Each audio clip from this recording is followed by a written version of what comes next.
Chapter 1. A sour breeze fills the nostrils of a stout, hooded man as he moves cautiously across the western shoreline of an island in the sour sea known as the Gump.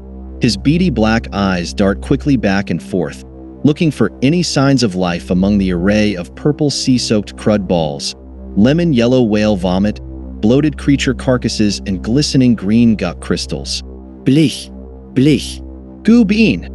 yells a younger man with a wide hat and a green-stained mustache, a sign of a guck sniffer. The hooded man notices a rustling beneath his feet. He stabs a spear deep into the Gump crust, quickly pulling it out to reveal a writhing black slimy mass hooked on the tip of his spear. "For my broomers," sighs the hooded man.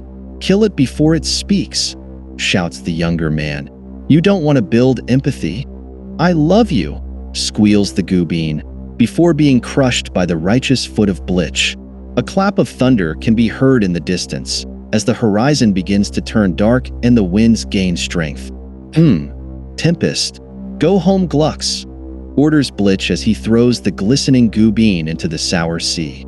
"Yes, sir," says Glux, who grabs his bag of gut crystals and quickly runs off into the shadowy, traumatized forest of the Gump.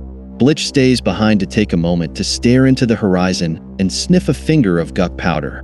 His laminated lips begin to softly repeat a passage from the sacred broomer blessings. "What comes in must come out. What comes out will come again. Fought the wind, a tragic bout. Without a doubt, it will come again. Without a doubt, we will win." Blich repeats the passage as the sky darkens and the winds become stronger and stronger. The hood on his head is blown off, revealing a scaly and scarred bare scalp. The heavy wind causes his skin to ripple and teeth to chatter. "What comes out will come again. We will win. Without a doubt." Blich yells defiantly. A massive gust pushes Blich to the ground, and he bursts into a defiant fit of laughter as the acid rain begins its first pitter-patter. "Rain on me. Let me feel that burn," he howls as the thunder roars and the rain pours. "Wash me. Strip me. Make me young." "He's coming," whispers the wind. "He's coming." What was that? Who said that? Blich wonders as he looks around. Brununu is not welcome here. Bruno? He's coming? He's coming. He's coming, exclaims Blich, while jumping up and rushing into the Gump forest. The whistling and mumbling wind follows behind as it strips away the yellowish-brown bark from the feeble zinda trees. Wispy bushes are ripped out of the ground to reveal their gray roots. The small animals and insects of the Gump forest flee into the cracks and holes of the plastic forest floor. The larger ones run desperately for their lives. It is midday in the Broomer community and most are enjoying a taste of lunch. Blich's BATS, Broomers Against the Trash Storm. A group of young roly-poly rascals are gathered around a Yuki stand, laughing and seeing who can drink the hot, salty soup of the fermented Yuki leaves the quickest. They all tip back the large bowls and gulp furiously, partially spilling the orange soup on their brown robes. Gersh, the thirstiest of the group, is the first to finish. He celebrates by throwing his bowl on the well-swept street, cracking it in half. The owner of the stand, an elderly man, screams at him to pick up the pieces as the rest of the BATS shake their heads in disbelief. "Ugh, there goes Gersh acting like some kind of trash weasel from the BOGO," says Glux. "Oh, that's funny, Glux. You found a goobean today. It's under your nose," says Gersh as he tugs on Glux's thick stash. "Watch out for peckers." Glux slaps his hand away and nervously strokes his mustache while Gersh begins to squawk and flap his arms, a crude imitation of the massive flying creatures. "Gersh, you are the son of the great General Dush. If you keep this up, your bones will also end up on the bottom of the Sour Sea," says SES, nephew of Pip, the eldest living Broomer. Norf, Blich's son, tries to break the tension by poking Gersh in the belly. "Come on, he's our little general. Give him a little respect. Didn't he just finish that bowl in record time? Just don't do it again, Mr. Weasel." Gersh smiles and attempts to put the broken pieces into a nearby trash receptacle, but a strong wind blows them out of his hand. Before he can pick them back up, a herd of 20 giant forest ants burst around the street corner and knock Gersh to the ground. stepping on his body and creating little scratches with their sharp hooked claws. They continue past him, causing chaos through the streets. Norf runs to see if he is all right. Gersh, stand up. Brush yourself off. Why are they in the streets? Has somebody been hoarding trash in their home? Asks a bewildered Gersh with blood coming down his face. Possibly. My father will not like this. Another blast of wind is felt pushing through the street, nearly toppling Gersh back to the street floor. A wild yelling is heard in the distance. The storm is here. The odious ick. The savior is coming, announces Blich as he races through the small Broomer community of crud huts and holes. Hear me now. Put your precious items in the underground and meet in the Great Hall. They've been warned of this day since they were young, but the red, scarred faces seen popping out of the holes and windows of the green crud huts give an incredulous stare. The old generation spoke often about how a great savior from another dimension would appear and spell the end of the trash spirit. A great storm, the odious ick, in its defense, would be spawned. It's been a few hundred years since. A war with the fish people, the death of a beloved leader, and many mediocre storms have helped foster a strange brew of apathy and a fear of the outsider. Incessantly, Blich would advise all members of the community to stay hopeful and vigilant. So often, some of the community members began to think he had spent too much time on the shore and was surely drinking from the sour sea. Blich was even spotted talking to the sour whales and riding on their backs. A ludicrous activity, they thought. After winning the war with the fish people, what sane person would socialize with a sea creature? Blich and his BATS were a different breed. General Dush wouldn't stand for such lunacy, they would whisper behind his back.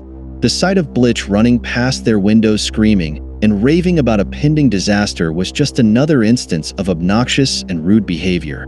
That is until they heard the cracking of the trees, smelled the hormonal mist of the angry forest ants, and witnessed the moaning cloud of debris.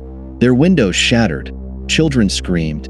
Their once reasonable doubt became a reasonable shout as the people quickly moved their precious items into their underground compartments and rushed to the Great Hall. The BATS realize what is happening but decide to guzzle more Yuki and calmly wait for Blich to arrive with orders.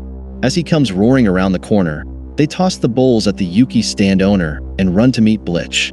The Yuki stand owner is beside himself with anger. The youth these days. You teach them how to live and they throw it in your face. Blich greets his BATS and gestures for them to follow behind. This is the moment. Time to be brave. Each one of you has a role to play. Play hard. Be smart, says Blich, raising and shaking his fist. The BATS raise their fists and let out their signature screech. Yeouk. We will fly over the Sour Sea tonight. Norf, go to the shore and ready Gabu. Make sure she is fed. It's very important. SES, gather the Vax and meet us at the shore. Wait, Blich, yells a nervous SES. We've never taken the Vax sky high for more than an hour, let alone in winds this wild. And who knows if the combustion caps won't get melted to goo by the rain. Do you really think they're seaworthy? As I said, this is the moment. The odious ick is upon us. Whatever happens is what has to happen, says Blich, shouting over his shoulder as he continues sprinting with purpose. SES nods his head and looks at the other BATS for reassurance. Okie doke. Fly and die in the sky then. You got it. Everyone else follow me to the Great Hall. The Great Hall is a large phlegm-colored crud hut that sits near the eastern shore of the Gump, a venue for all the joyous cultural moments of the Broomer community. This current moment is filled with the breath of anxious, flapping mouths crowded around a long table on which stands Blich, trying to persuade the Broomers to take action. Change comes fast, fellow Broomers. It may seem like a dream to some, but outside, your homes are gone. They were terrible homes, anyway, made out of those sad Zinda trees. Something better awaits us, and you have but one choice, and that is to put your trust in me and my BATS. We must go to the Bogo and find the boy named Bruno and take back what was once ours. The Broomers' faces remain unchanged, while a young Broomer wearing a tall hat made out of Zinda would moves to the front of the crowd. Vedi. And I, for one, am looking forward to dying if that means leaving the Gump and placing our fate in some savior with a name like Bruno. "You're a small-minded coward," shouts Glux, as he climbs onto the table to stand next to Blich, tripping and crashing back into the crowd. The crowd bursts into laughter as Blich helps him back onto the table. They are all seawater-swilling gunk boys, led by an acid rain brain, says a meat-faced broomer. "So what? If you are like that boy and would rather die than serve your future, then go ahead. Please leave now," says Blich. "I think I will," says the boy with the tall Zinda-wood hat, who then opens the western door and walks out into the storm. An older woman with a similar tall Zinda-wood hat screams and runs after him. "My sweet boy." Seconds later, a loud crack of thunder with a shot of lightning vibrates the air as the wind continues to howl. Two blood-curdling screams are subsequently heard. "Hemis be damned.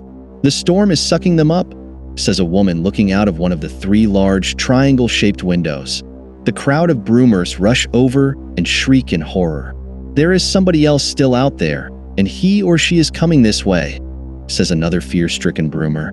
The door opens up and a large wind-torn topless woman wearing a brown rag skirt comes running in and jumps on the table. Blich. "What did you do with NORF?" says Leppy, Blich's deeply skeptical wife. She has been by his side for many trying years, and her well of compassion has gone dry. Blich grabs her by the face and pulls her close to his. "Leppy, I love you, but you need to trust me more than ever. Our son is safe and is going to be a hero someday." Leppy grabs Blich's face and brings him in even closer. "If you think you're going to turn our son into an acid-faced sour sea-sucking freak, I'll sooner kill you. I'll eat your eyes while you sleep, Blich." Leppy then punches Blich, who crumbles like a dry turd onto the table. She straddles the crusty, old sea boy, holding his head up with one hand while getting ready to strike him again with the other. Glux rushes in to intervene before the entire hall begins to shake violently and a loud scraping sound is heard above them. "Somebody on the roof?" questions Glux, followed by nervous laughter. The scraping intensifies until the roof is ripped off of the great hall to reveal a dark sky filled with swirling trash. A booming voice enters the scene. Peru uno. The mob erupts into a screaming rush. Leppy, still standing over Blich, pulls him to his feet, her judgmental gaze remaining unbroken. Blich's voice cracks as he orders everyone to head to the shore. They have no choice but to comply. The mob of broomers led by Blich fill the eastern shore of the Gump, as the storm-powered waves of the sour sea crash heavily and recede, revealing Norf on top of a massive turquoise sour whale. They gasp in horror. The memory of their relatives and friends being eaten alive by these creatures in the Great War still haunts them. The broomers attempt to turn and flee, but a wild blast of wind pushes them into the warm purple goo oozing from the large nostrils of the sea beast, causing them to slip and slide into one another. Norf struggles to control Gabu as it anxiously whines and wiggles, inching itself onto the shore and closer to the mob. Its maw flutter, its breath hot and rancid, makes some broomers become violently ill. Something about Gabu is not right, thinks Blich. "Norf, did you feed Gabu?" Norf nods his head. "You let him feed that monster," screams Leppy. "Norf, get down from there." Leppy's demanding, hate-filled eyes lock onto Blich. Blich's increasingly sober eyes lock onto Gabu. Gabu's seemingly hungry eyes lock onto Leppy. Before Blich can react, the whale shifts and sweeps up Leppy, consuming her and the patch of ground on which she stood. "Bad Gabu. Norf, you know what to do," commands Blich. Norf nods and takes a moment to breathe, then drops himself into the dark and wet blowhole. Moments of stunned silence pass by, leaving only the winds of the storm and the whining of an irritated Gabu. It shakes back and forth, its eyes bloodshot and its mouth puckering tighter and tighter until it barfs out a big purple gelatinous ball with Leppy and Norf inside it. The ball rolls into the crowd of broomers and everyone moves to avoid it as it quickly falls apart, shooting purple phlegm everywhere. Mother and son are left moaning like newborns as Blich runs into the crowd and yells for everyone to move away. This is Gabu when she is nervous. "Gersh, give her some guck. You two are fine. Please stand up. We have very little time until the storm reaches us." Glux pets the side of Gabu's yellow belly and then injects her with a large syringe. She roars and thrashes. Then, as the substance takes hold, her eyes relax and Gabu becomes docile. "That's a good Gabu," says Gersh, rubbing her belly. Leppy and Norf, in a daze, slowly pick themselves up and attempt to wipe the purple goo from their bodies. Suddenly, a crash of thunder vibrates the air and sends a chill of existential fear up the Broomer's spines. "We need to hurry.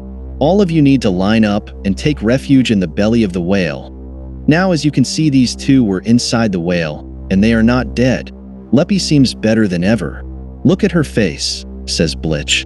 Despite a slight twitch, Leppy is oddly calm. A serenity exudes from her once twisted and snarled face. She snorts a dollop of the remaining whale goo off of her son's head. Norf slips out of his mother's grip and stumbles closer to his father. He is mostly unaffected, having built up a tolerance to the whale. Leppy shudders and then speaks with a twitchy giggle. "He's right.